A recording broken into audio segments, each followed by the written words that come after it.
ഇത് നിങ്ങളെ ഹൃദയത്തിൽ ആഴത്തിൽ വിലയിരുത്തലിനുള്ള ഒരു വലിയ സൂചനയായി മാറുമെന്നാണ്, അല്ലെങ്കിൽ മാറട്ടെ എന്നാണ് എൻ്റെ ആഗ്രഹവും പ്രതീക്ഷയും.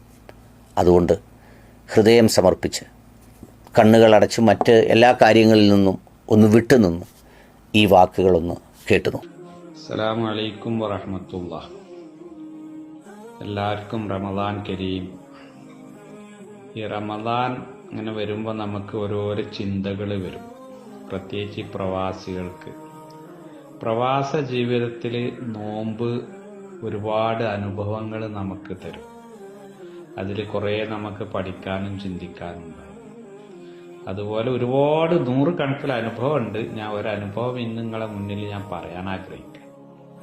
ഈ ഗ്രൂപ്പിലുള്ള പലവർക്കും അറിയുന്നൊരു പ്രദേശമാണ് ഫുജൈറയിലെ ഉർഫയില് ആ കോർണേഷില് സാജിദ സൂപ്പർ മാർക്കറ്റ്, നമ്മുടെ പുത്തൂർ റഹ്മാൻ സാഹിബൊക്കെ താമസിക്കുന്ന ഫ്ലാറ്റിന്റെ നേരെ മുന്നിലൊരു പള്ളിയുണ്ട്. ഞാൻ ഇടയ്ക്ക് എൻ്റെ കട അവിടെ അടുത്തായതുകൊണ്ട് ഞാൻ അങ്ങോട്ട് ഇടയ്ക്ക് നോമ്പറക്കാം.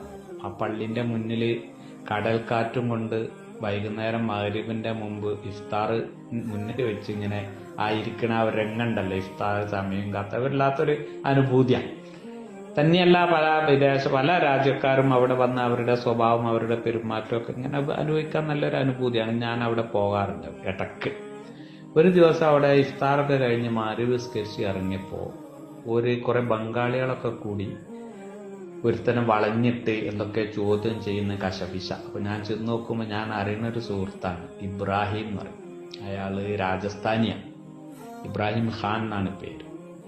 എന്റെ കടയിൽ വരാറുണ്ട് അയാള്. നമ്മുടെ അൽജാബിർ ബിൽഡിംഗ് ഉണ്ട്, ഈ ഫുജൈറയിലെ ഫിഷ് മാർക്കറ്റിന്റെയും സബ്ജി മാർക്കറ്റിന്റെയും ഒക്കെ അപ്പുറത്തൊരു കടലിന് അഭിമുഖമായിട്ട് വലിയൊരു ബിൽഡിംഗ് ഉണ്ട്. അന്ന് ആ ബിൽഡിങ്ങിന്റെ പണി നടക്കണ കാലം, പണി ഇങ്ങനെ ഭാഗമൊക്കെ ആയിട്ടുള്ളൂ ആ കാലത്ത്. ബിൽഡിങ് എന്താ കോലം, നമുക്കൊന്നും അതിന്റെ ഒരു കോലം തിരിഞ്ഞിട്ടില്ല ആ കാലത്ത്.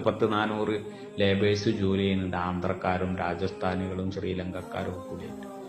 450-500 റുപ്യ ശമ്പളമാണ് അവർക്ക്. ശമ്പളം വാങ്ങാനുള്ള ഒരു പ്രത്യേക ID കാർഡ് ഉണ്ട്. അതൊക്കെ ഞാൻ ഇടയ്ക്ക് കളർ കാപ്പി എടുത്ത് ലാമിനേഷൻ ഒക്കെ ചെയ്ത് കൊടുക്കാറുണ്ട്. അതിനൊക്കെ ഈ ഇബ്രാഹിമിനായിട്ട് അങ്ങനെ ഞാൻ നല്ല ബന്ധമാണ്.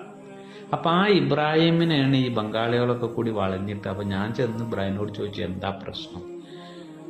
അപ്പൊ ഈ ബംഗാളികളൊക്കെ കൂടി പറഞ്ഞ് ഇവൻ നിസ്കരിക്കാനല്ല പള്ളിയിൽ വരുന്നത്, ഇവൻ ഇവിടുത്തെ ഇഫ്താർ ഈ ബൽദിയന്റെ മുനിസിപ്പാലിറ്റിന്റെ ആ കറുത്ത കീസ് ഉണ്ടല്ലോ, വേസ്റ്റ് കീസ, അതിൽ ഇട്ടുകൊണ്ട് കൊണ്ടുപോവുകയാണ്.